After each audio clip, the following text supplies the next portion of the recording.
अस्सलाम वालेकुम स्टूडेंट्स। अब हम स्टार्ट करेंगे रिपल टैंक का fourth point, that is diffraction. ठीक है, सो सबसे पहले तो हमें पता है कि रिपल टैंक क्या है। वो एक डिवाइस जो वाटर वेव को प्रोड्यूस करवाती है। ठीक है, सेकेंडली वो उसके कैरेक्टरिस्टिक्स को भी बताती है, यानी खसूसियात को बताती है कि इस वेव जो प्रोड्यूस हमने करवाई है पानी के अंदर, उसकी क्या क्या खसूसियात होंगी। ठीक है, तो फिर हमने जब रिपल टैंक का टॉपिक करना है, हमने इन चार चीज़ों को मस्ट डिस्कस करना है। एक, उसकी कंस्ट्रक्शन के रिपल टैंक किस तरह से हमने बनाया। सेकेंडली कि हम रिफ्लेक्शन के प्रोसेस को किस तरह से ऑब्जर्व कर सकते हैं रिपल टैंक के अंदर। फिर रिफ्रैक्शन का प्रोसेस आ जाता है एंड देन आता है डायफ्रैक्शन का। सो अब हम स्टार्ट कर रहे हैं डायफ्रैक्शन के। रिपल टैंक के अंदर डायफ्रैक्शन किस तरह से होती है। ठीक है, हमने कहा कि कोई भी वेव हो, चाहे वो वाटर वेव हो या चाहे वो लाइट की रेज हो, वेव्स हो, वो लॉ ऑफ रिफ्लेक्शन को ओबे करते हैं। ठीक है, यानी वो रिफ्लेक्शन के ऊपर उनके अंदर रिफ्लेक्शन का प्रोसेस हो सकता है, उसी तरह से उनके अंदर रिफ्रैक्शन का प्रोसेस भी किया जा सकता है एंड डायफ्रैक्शन का प्रोसेस भी हर वेव के अंदर किया जा सकता है, light wave and water waves के अंदर। ठीक है, तो अब हम जिस तरह हमने अपने लास्ट टॉपिक्स में जिस तरह रिफ्लेक्शन में एंड रिफ्रैक्शन में लाइट को भी देखा था कि किस तरह से हमने पहले लाइट को फॉल करवा के उसको रिफ्लेक्ट करवाया या किस तरह से हमने लाइट को पास आउट होने दिया, यानी रिफ्रैक्शन का प्रोसेस करवाया। तो उसी तरह से अब हम डायफ्रैक्शन को भी देख लेते हैं कि डायफ्रैक्शन बेसिकली क्या है। देखें, अगर आप कोई ऐसी चीज़ लें, लाइट के केस में जिस तरह सन से लाइट आ रही है हमारे पास, अब हमने यहाँ पे दो ब्लॉक्स रख दिए। ठीक है, इस तरह से दो ब्लॉक्स रखे हैं कि इनके ऊपर जब लाइट फॉल करे तो ये बिल्कुल आगे पास आउट ना होने दें। ठीक है, यहाँ से कोई लाइट आगे ना जा सके, यानी हमने उसके लिए एक रुकावट बना दी है लाइट के लिए। ठीक है, लेकिन बस हमने इतना सा जो है रास्ता उसके लिए खाली छोड़ दिया। ठीक है, आप समटाइम देखते होंगे कहीं पे थोड़ा सा भी सुराख हो, पूरी दीवार इस तरह से है हमारे पास। ठीक है, ये एक पूरी दीवार। अब दीवार का क्या काम है कि आप जब घर के अंदर होते हैं तो बाहर से लाइट आपको नज़र नहीं आ रही होती। अगर आपने कोई ग्लास वगैरह कोई विंडो नहीं लगाई हुई, सिर्फ रूम की वॉल्स हैं, तो आपके कमरे के अंदर जो बाहर से सनलाइट है वो फॉल नहीं कर सकती। ठीक है, तो हमने इसी तरह से देखना है कि कोई ऐसी रुकावट रख देनी है जिसके अंदर से लाइट वेव्स जो है पास आउट ना कर सके। ठीक है, अब हम क्या करें, इस दीवार के अंदर एक होल बना दें। ठीक है, इतना सा हमने होल बना दिया। अब ऑटोमेटिकली क्या होगा, इसके अंदर से लाइट पास करके कमरे के अंदर आ जाएगी। ठीक है, तो यही हमने बेसिक प्रोसेस दिखाना है डायफ्रैक्शन में। लेकिन डायफ्रैक्शन में होता क्या है कि जो वेव पास आउट करके आती है, ठीक है, वो हमें इस तरह बेंड होती हुई नजर आती है। इस तरह से वो रोशनी हमें नजर आएगी, ना कि बिल्कुल सीधी यूं लाइन बनी नजर आएगी, बल्कि इस तरह से थोड़ा हमारे पास कर्व शेप में वेव्स प्रोड्यूस हो जाएंगे। ठीक है, तो उसको तो अभी हम नहीं देख रहे, हम एक सिंपल प्रोसेस यहाँ पे देख रहे हैं। लेट्स सपोज हमने दो ईंटें ही रख दी हैं। ठीक है, ईंटों के दरमियान इतना सा रास्ता खाली छोड़ दिए और यहाँ से क्या करेगी, लाइट रेज जो है वो पास आउट कर जाएंगी। अब जो पास कर रही हैं वो इस एज से और इसके एज से, यानी किनारों से टकरा के बेंड होती जाएंगी। ठीक है, इस तरह से ये हमें एक शेप दे देंगे। इस प्रोसेस को कहते हैं डायफ्रैक्शन, यानी वेव्स जो बेंड कर जाएं, जब एज से किसी भी जो हमने ऑब्स्टेकल यानी कोई भी रुकावट अगर रखी है, उसके कॉर्नर्स उसके एजेस से जब टकराएं तो वेव्स बेंड हो जाए। ठीक है, उस बेंडिंग ऑफ वेव को हम क्या नाम देते हैं, डायफ्रैक्शन का। ठीक है, तो अब हमने लाइट के केस में तो पढ़ लिया कि डायफ्रैक्शन किस तरह से हो सकती है। अब हमने जो असल टॉपिक डिस्कस करना है वो है रिपल टैंक के अंदर। तो रिपल टैंक के अंदर क्या प्रोड्यूस होता है, वाटर वेव्स। इट मीन्स कि अब हमने जो फिनोमेना डिस्कस करना है वो वाटर वेव्स के लिए होगा। तो अब हम यहाँ पे पहले कंस्ट्रक्ट कर लेते हैं एक रिपल टैंक को, ताकि इजी हो जाए हमारे लिए प्रोसेस को समझना। रिपल टैंक किस तरह होता है, एक रेक्टेंगुलर ट्रे होती है जिसकी बॉटम जो है वो ग्लास से बनी होती है।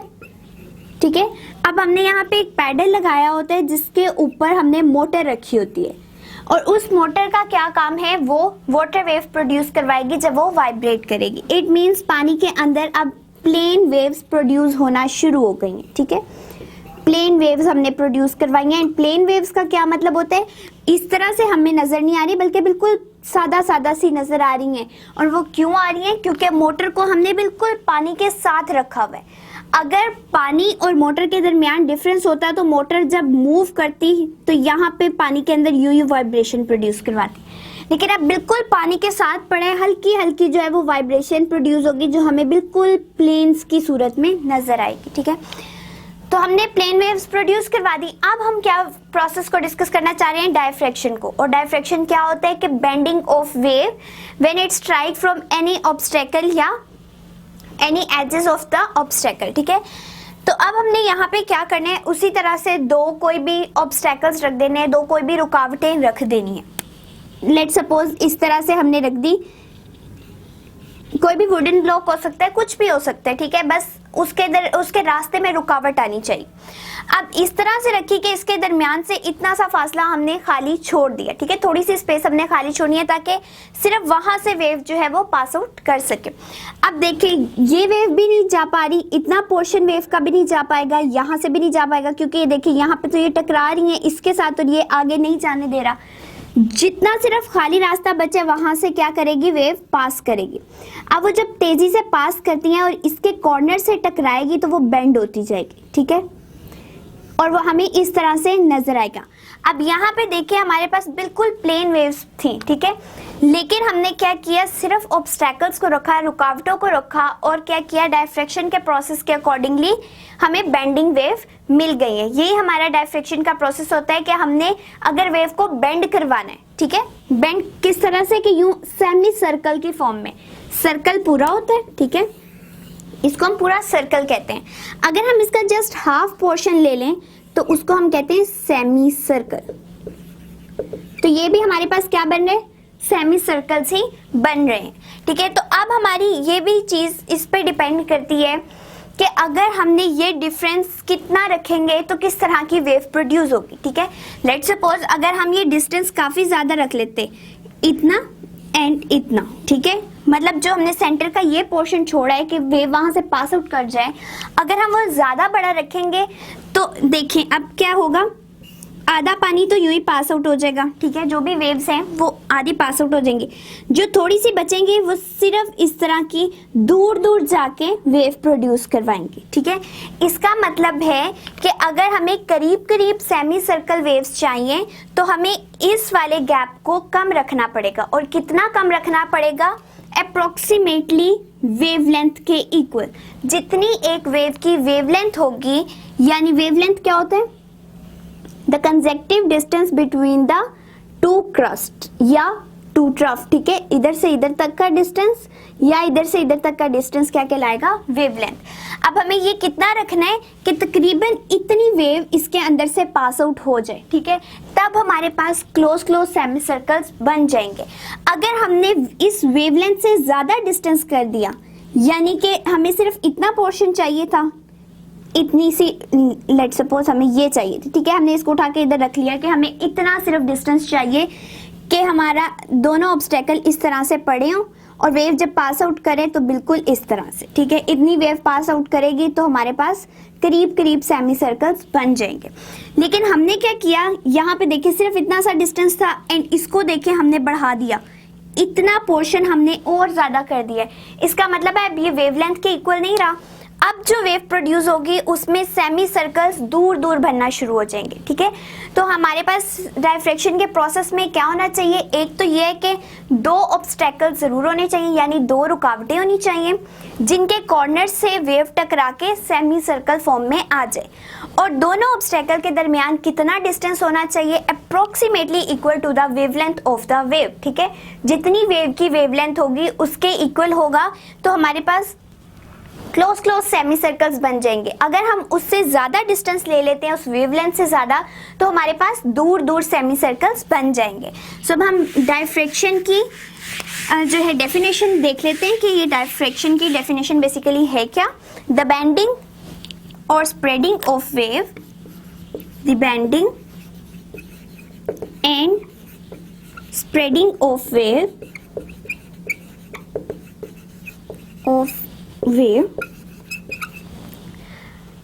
around the sharp edges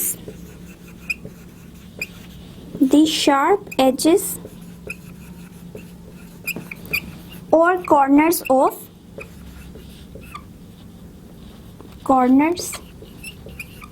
obstacles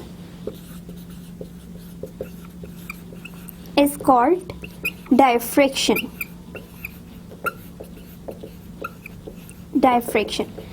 सो ये था हमारा डायफ्रैक्शन का प्रोसेस एंड इसी पे हमारा रिपल टैंक का जो टॉपिक है वो कंप्लीट हो जाता है। सो आपने रिपल टैंक को जब भी डिस्कस करना है आपने सबसे पहले उसकी कंस्ट्रक्शन बतानी है, ठीक है।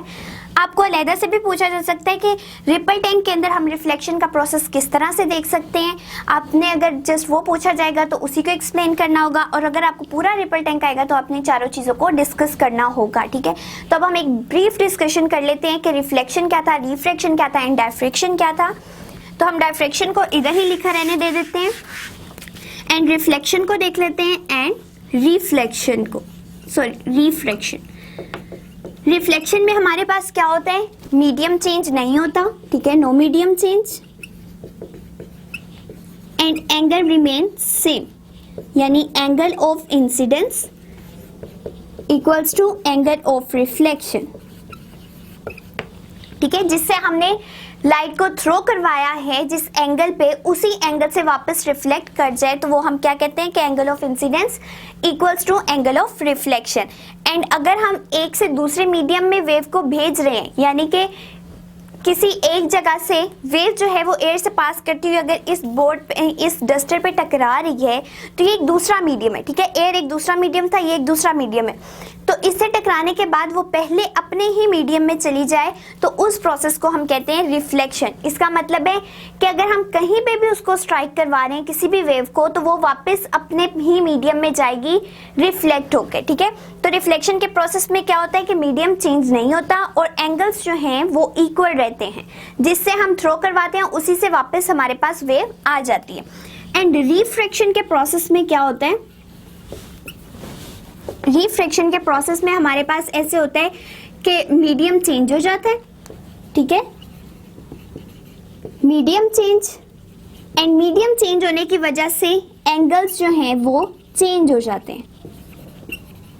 सो इस तरह से अगर आप इन तीनों को देखें तो क्या हो रहा है, डायफ्रैक्शन में सिर्फ बेंडिंग हो रही है वेव्स की और आपको सेमी सर्कल्स मिल रहे हैं। जब वो किसी भी कॉर्नर से, किसी भी रुकावट के कॉर्नर से टकराएंगे तो वो बेंड कर जाएंगी वेव्स, उन्हें हम कहते हैं डायफ्रैक्शन। रिफ्लेक्शन में क्या हुआ, कोई मीडियम चेंज नहीं हुआ, लेकिन जिस एंगल से हमने वेव को थ्रो करवाया हमारे पास वापस उसी एंगल से आ गई।